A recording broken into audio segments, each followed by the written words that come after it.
Welcome to Pebbles. நான் உங்கள் Gobi Sudha Kovai Samayal. நம்ம இன்னைக்கு கிருஷ்ண ஜெயந்தி ஸ்பெஷலுக்கு வந்து என்னன்னா உப்பு சீடை, இனிப்பு சீடை, அது மட்டும் இல்லாமல் பாசிப்பருப்பு உருண்டை, அதாவது பச்சை பயிரில் நம்ம செய்ய போகிறோம். க்ரீன் கிராம் தால்னு சொல்லுவோம் இல்லைங்களா, அதில் பச்சை பயிறு தாலில் நம்ம செய்ய போகிறோம். அதாவது ரொம்ப ஈஸியாக செய்யலாம். இதுக்கு என்னென்னா நாட்டு சர்க்கரையும் யூஸ் பண்ணுறோம், வெல்லமும் யூஸ் பண்ணுறோம். பச்சை பயிருக்கு வந்து என்னென்னா நாட்டு சர்க்கரை யூஸ் பண்ணி தான் செய்ய போகிறோம். வாங்க எப்படி செய்கிறதுன்னு பார்க்கலாம். ஃபஸ்ட்டு நம்ம பச்சை பயிறு லட்டு செய்ய போகிறோம். இதுக்கு வந்து என்னென்னா கரெக்டாக இந்த ஒரு கப் எடுத்துருக்கிறேன். இதே ஒரு கப் அளவுக்கு நம்ம நாட்டு சர்க்கரை எடுத்துக்கலாம். இதை வந்து நல்லா பொன்னிறமாக வறுத்துக்கலாம். வாசம் வர வரைக்கும் நல்லா வறுத்துக்கணும். ஃபஸ்ட்டு வந்து என்னென்னா லோ ஃப்ளேமில் வச்சு வறுத்துட்டு அதுக்கப்புறம் நம்ம மீடியம் ஃப்ளேமுக்கு மாற்றிடலாம். பச்சை பயிறு பார்த்திங்கன்னா நல்லா பொன்னிறமாக வறுத்துட்டோம். இப்போ ஆஃப் பண்ணிக்கலாம். ஆல்மோஸ்ட் பார்த்திங்கன்னா நான் 12 நிமிஷம் வந்து நல்லா சிம்மில் வச்சு வறுத்துருக்குறேன். இதை வந்து நல்லா ஆற வச்சுட்டு நம்ம அரைச்சி எடுத்துக்கலாம். கேஸ் ஆஃப் பண்ணியாச்சு. இதை வந்து ஒரு பிளேட்டில் மாற்றிக்கலாம். இப்போ நம்ம சுகர் எடுத்துக்கலாம். எந்த கப்பில் வந்து நம்ம வந்து அளந்தோமோ அதுலேயே வந்து நம்ம சுகர் எடுத்துக்கலாம். அதாவது நான் வந்து பச்சை பயிறு வந்து அளந்த கப், அதாவது கரெக்டாக 200 கிராம்ஸ் அளவுக்கு எடுத்துருக்கிறேன். அதே 200 கிராம்ஸ் அளவுக்கு நம்ம நாட்டு சர்க்கரை எடுத்துக்கலாம். இது வந்து நல்லா ஆறிடுச்சு. இதையும் நம்ம சேர்த்து ரெண்டையும் அரைச்சிக்கலாம். இது ரெண்டையும் நல்லா பொடி பண்ணி எடுத்துக்கலாம். இப்போ நம்ம ஏலக்காயும் இது கூட ஆட் பண்ணிக்கலாம். ஏலக்காய் வந்து பொடி தான் நான் வச்சுருக்கிறேன். ஒரு 4 ஏலக்காய் அளவுக்கு நம்ம தூள் ஆட் பண்ணிக்கலாம். இப்போ நம்ம ஒரு கடாய் எடுத்துக்கலாம். கடாயில் 3 டேபிள் ஸ்பூன் அளவுக்கு நெய் விட்டுக்கலாம். நெய் வந்து காயணும்னு இல்லை, ஜஸ்ட் உருகுனாலே போதும். பாசிப்பருப்பு, சர்க்கரை, ஏலக்காய் இதை வந்து நம்ம நல்லா வறுத்து அரைச்சிட்டோம். இப்போ நம்ம அடுத்தது என்னென்னா நெய் வந்து உருக்கிட்டோம், ஆஃப் பண்ணியாச்சு. இதை நம்ம அப்படியே மிக்ஸ் பண்ணிக்கலாம். இதை வந்து நல்லா அப்படியே மிக்ஸ் பண்ணிக்கோங்க. இது சூடாக இருக்கிறதுனால நம்ம கையில் வந்து பிசையலை. அதுக்கப்புறம் நம்ம உருண்டை பிடிச்சிக்கிறதுக்கு எடுத்துக்கலாம். இன்னும் கொஞ்சம் ஒரு டேபிள் ஸ்பூனில் கொஞ்சமாக நெய் விட்டுக்கலாம். இந்த சூடே போதும். இதையும் சேர்த்து நல்லா மிக்ஸ் பண்ணிக்கோங்க. இப்போ நம்ம கையில் அப்படியே எடுத்துக்கலாம். இப்போ நம்ம சின்ன சின்ன உருண்டைகளாக பிடிச்சிக்கலாம். பார்த்திங்கன்னா இது வந்து கொஞ்சம் நல்லா அழுத்தம் கொடுத்து பிசைஞ்சிங்கன்னா, அழுத்தம் கொடுத்தீங்கன்னாவே நல்லா உருண்டை மாதிரி ஆகிக்கும். உங்களுக்கு கொஞ்சம் வந்து இதாக இருக்குன்னா இன்னும் கூட கொஞ்சம் நெய் ஊற்றிக்கலாம். நான் வந்து கம்மியாக தான் ஊற்றிருக்கேன். இந்த சைஸ்க்கு நம்ம எடுத்துக்கலாம்.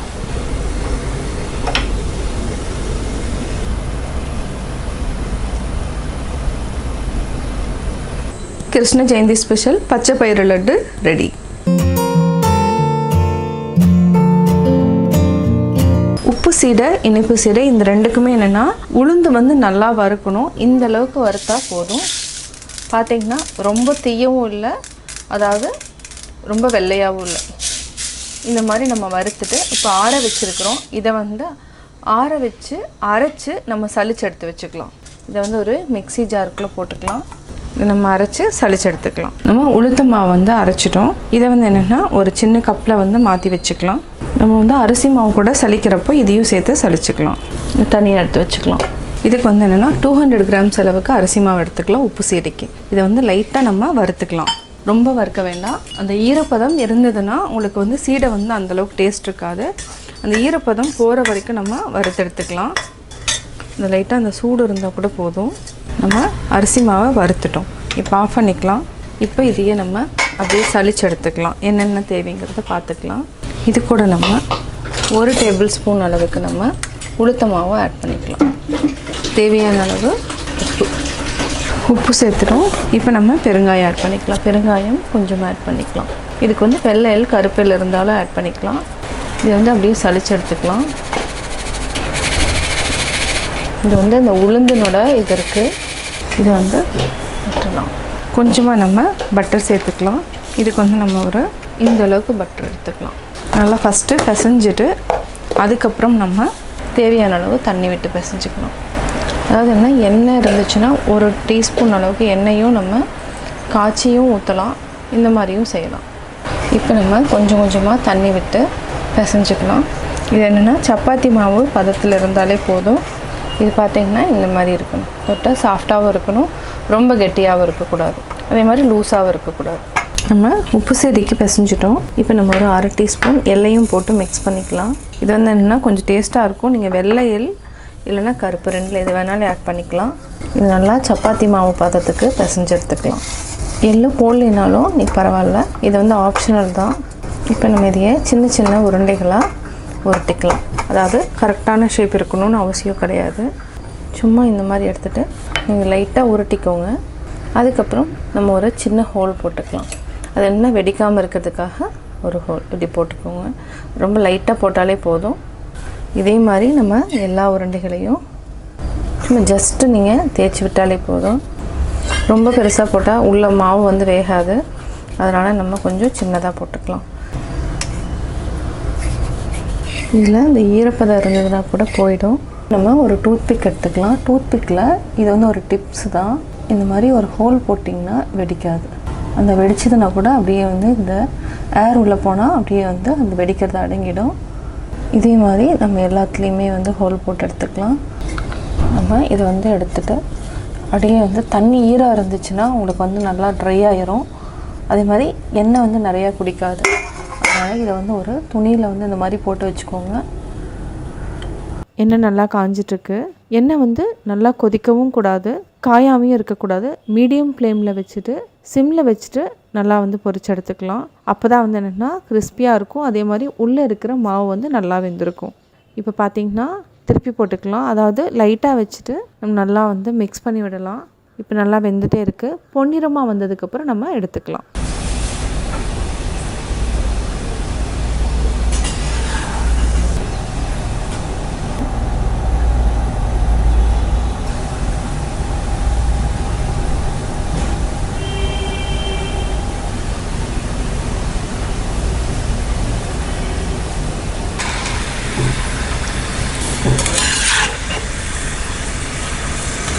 எண்ணெயை நல்லா வடிச்சுக்கலாம்.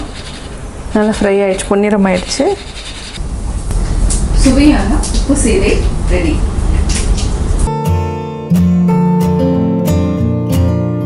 இதுக்கு நம்ம வறுத்த அரிசி மாவு 1 கப் எடுத்துக்கலாம். அதாவது 200 கிராம் எடுத்துருக்குறோம். இது கூட 1 டேபிள் ஸ்பூன் அளவுக்கு உளுந்து மாவு, வறுத்தரைச்ச உளுந்து மாவு, ஒரு சிட்டிகை அளவுக்கு உப்பு சேர்த்துக்கலாம்.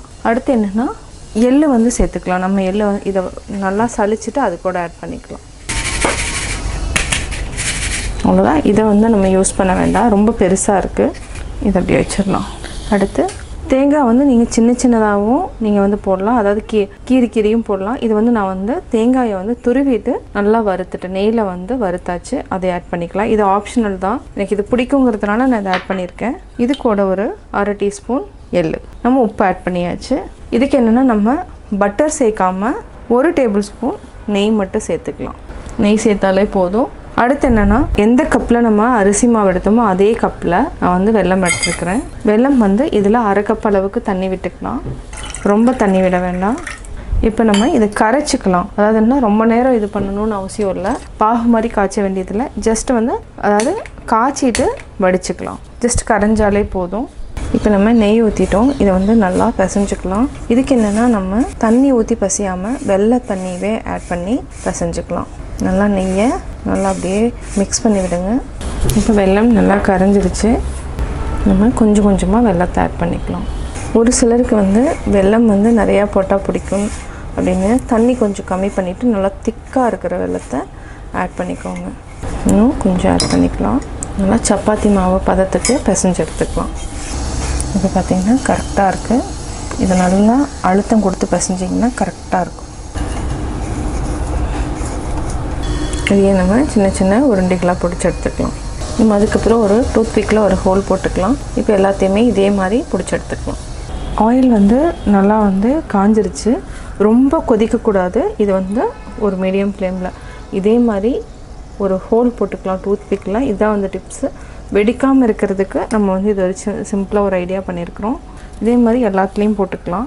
இது வந்து என்னென்னா லோ ஃப்ளேமில் வச்சுட்டு வேக வச்சுக்கலாம். ஃபஸ்ட்டு நம்ம ஒன்று செக் பண்ணியிருக்கோம். பார்த்திங்கன்னா அதாவது என்ன பிரிஞ்சு வராமல் இருக்கும். இதை வந்து நம்ம தனியாக எடுத்து வச்சுக்கலாம். இப்போ நம்ம சீடை எடுத்துக்கலாம்.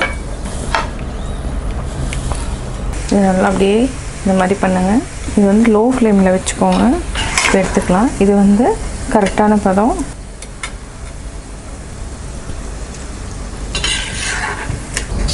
சுவையான இனிப்பு சீடை ரெடி. கிருஷ்ண ஜெயந்தி ஸ்பெஷல் பச்சைப்பயிறு லட்டு, உப்பு சீடை, இனிப்பு சீடை ரெடி. கிருஷ்ண ஜெயந்தி ஸ்பெஷல் உப்பு சீடை, இனிப்பு சீடை, பச்சை பயிறு லட்டு எப்படி செஞ்சேங்கிறத பார்த்தீங்க. நீங்களும் வீட்டில் ட்ரை பண்ணி பாருங்கள். பார்த்துட்டு உங்களுடைய கமெண்ட்ஸ் எனக்கு சொல்லுங்கள். லைக் பண்ணுங்கள், ஷேர் பண்ணுங்கள், மறக்காமல் சப்ஸ்கிரைப் பண்ணுங்கள். அது மட்டும் இல்லாமல் பக்கத்தில் இருக்கிற பெல் ஐக்கானை கிளிக் பண்ணிங்கன்னா நாங்கள் அப்லோட் பண்ணுற வீடியோவை நீங்கள் உடனுக்குடன் பார்க்கலாம்.